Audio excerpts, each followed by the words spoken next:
UP college हत्याकांड का सही आकलन और उसकी जड़ में जाना बहुत जरूरी है, जिससे इस तरह की घटना न घटित हो, किसी का परिवार न उजड़े। जहां देखो वहां भाषा की मर्यादा और ज्ञान घुटनों में परिलक्षित हो रहा है। जब पुलिस की रिपोर्ट आएगी तो पूरा उत्तर प्रदेश सच्चाई जानकर हैरत में पड़ जाएगा। दो संगठन इसमें आमने सामने आ जाएंगे। एक तो पहले से ही इसमें लगा हुआ है। इसमें सिर्फ मरने वाले और मारने वाले लड़के की ही गलती नहीं है। सर्वप्रथम यह कहना चाहता हूं कि अरस्तु कहते थे मनुष्य की प्रथम पाठशाला उसका परिवार है, और परिवार को यह कहना चाहिए था जब बच्चे घर से बाहर निकलते हैं, कहीं दूर जाकर पढ़ते हैं, आंखों से बहुत दूर रहते हैं, तो उनको यह समझाना बहुत जरूरी होता है कि बाहर जा तो रहे हो पर ध्यान देना कि कुछ गलत मत करना। जैसा बीज बोओगे वैसा पेड़ मिलेगा, और साथ ही साथ और वही व्यवहार दूसरों के साथ करना जो आपको अपने साथ पसंद हो। पर इसमें कहीं चूक रह गई, और इसमें उन टीचरों को भी दोषी मानूंगा जो सिर्फ किताबों तक ही सीमित रह गए ज्ञान देने में, और इसमें सरकार और सिस्टम को भी दोषी दूंगा जिन्होंने टीचरों के हाथ से छड़ी छीनी। सरकार और सिस्टम से यह मांग करता हूं कि वह वैज्ञानिक तरीके से छड़ी की मोटाई डिसाइड करके टीचरों के हाथ में देने का काम करे।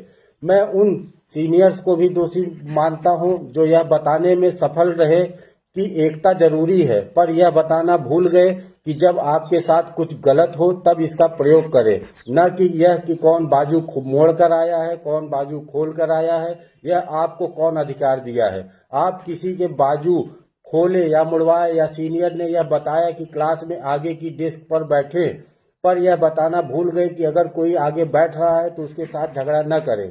जब तक कॉलेज में छात्र पढ़ते हैं तब तक उनको हॉस्टलर और डेलीगेसी में बांट कर रखा जाता है। जैसे ही कॉलेज खत्म वो राजर्षि के मानस पुत्र बनकर अपने आप को रखते हैं। यह बहुत ही गलत तरीका है। जैसा कि आपको पता है कि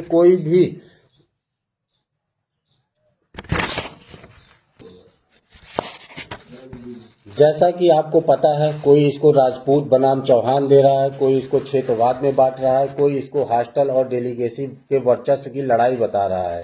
असल में एक मनबड़ युवक को एब्यूज करना और उसके साथ मारपीट करना, वह मारपीट में कमजोर पड़ा जिसके फलस्वरूप यह बात हत्या तक पहुंची, आगे आपके विवेक पर छोड़ देते हैं। और जहां तक प्रिंसिपल या टीचर की बात है इस हत्याकांड में शामिल होने का या उनकी सह मिलने का, तो कोई भी टीचर ऐसा कभी नहीं करेगा। वैसे भी जिन टीचर के ऊपर यह आरोप लगाया जा रहा है उनके द्वारा हमारे जैसे हजारों बच्चों को पढ़ाया गया है, खासकर कृषि संकाय को, और कोई यह नहीं कह सकता कि उन्होंने कभी कुछ गलत करने का प्रयास भी किया हो। वो बुलाकर डांट डपट कर मामले को निपटाना चाहते होंगे, पर विधि को कुछ और ही मंजूर था। राजर्षि जी कभी भी ऐसे कॉलेज की स्थापना जिसमें 29 साल में 30 से ज्यादा हत्याएं हो चुकी हो के बारे में सोचे भी नहीं होंगे, जहां भारत लगभग 2000 सालों से बाहरी आक्रमणकारी और अंदर की बुराइयों से लड़ रहा है। क्या हम सिर्फ अपने बारे में, अपने समूह, अपने क्षेत्र, अपनी चाहत से ऊपर उठकर भी सोच सकते हैं? भारत के लिए सोच सकते हैं? स्वामी विवेकानंद जी के कर्म पद पर चलने का प्रयास कर सकते हैं? धन्यवाद।